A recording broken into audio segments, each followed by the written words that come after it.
நான் ஆசையை வென்ற ஒரு புத்தனுமல்ல, என் காதலை சொல்ல நான் கம்பனுமல்ல.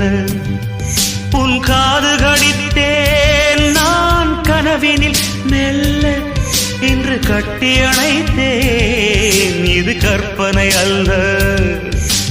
அடிமனம் தவிக்கும் அடிக்கடி துடிக்கும் ஆசையை திறகிவிடு, இருவிழி மயங்கி இதழ்களில் இறங்கி உயிர் வரை பரவிவிடு.